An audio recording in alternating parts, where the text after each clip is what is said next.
So it's important because we focus on words Yeah. that we recognize the power of our nonverbal communication. Sometimes that's eye contact, that's shaking your head. I mean, you do it naturally, Right. but to be conscious about it, to be conscious that somebody makes a good point, you say, you know, but you don't have to say, you think you have to say, that's a good point. But it's better for you to go. So you don't interrupt the flow of what's going on, right? We feel like we have to say something. Smiles are big. If somebody says something sad, you...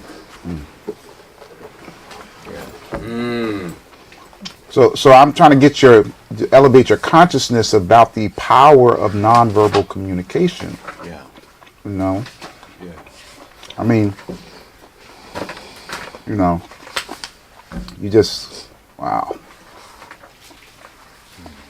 So we use, naturally in the model, we use like one word things too.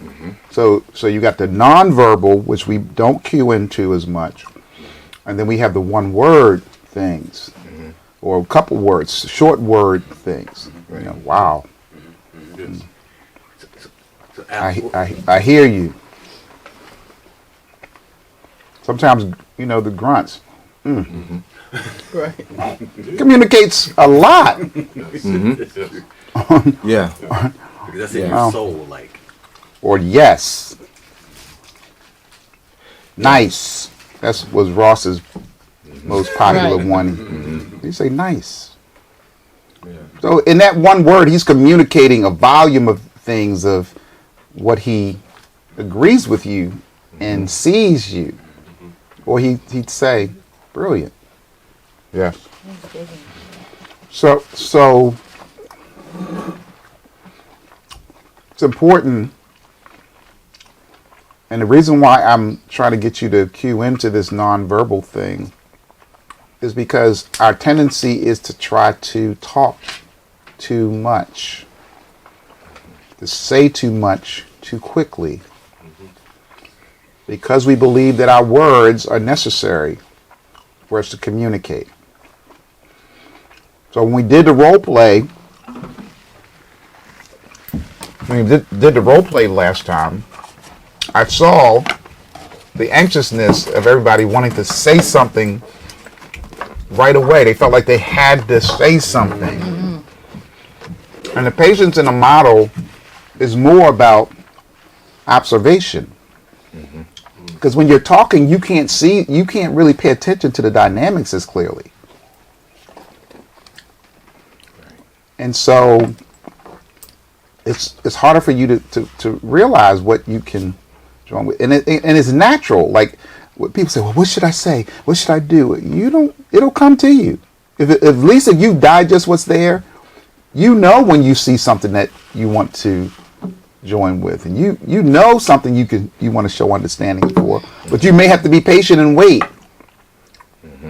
or you may have to use your nonverbal or short expressions to do that, as opposed to you saying words. And you can always tell the difference between a skilled and an unskilled person, because the person might say something and their way of joining them, they will join them, but then they'll have a dissertation about something that's directed back to them and their experience and what they think.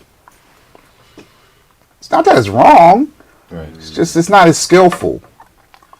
Because really it's not about that. It's not about you. Now, if you're in the social stage, that's something different. Right.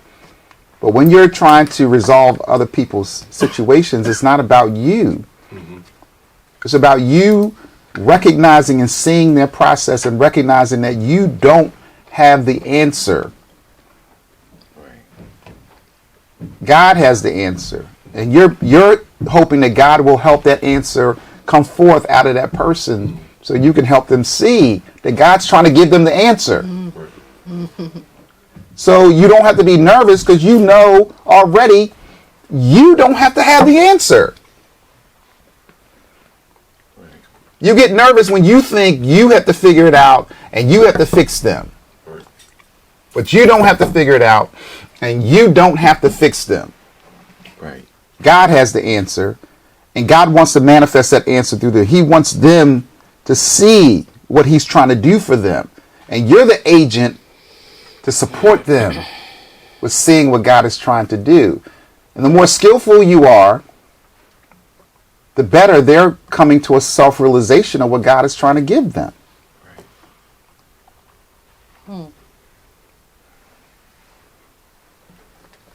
That was good. You felt that tingle? You felt that magic moment?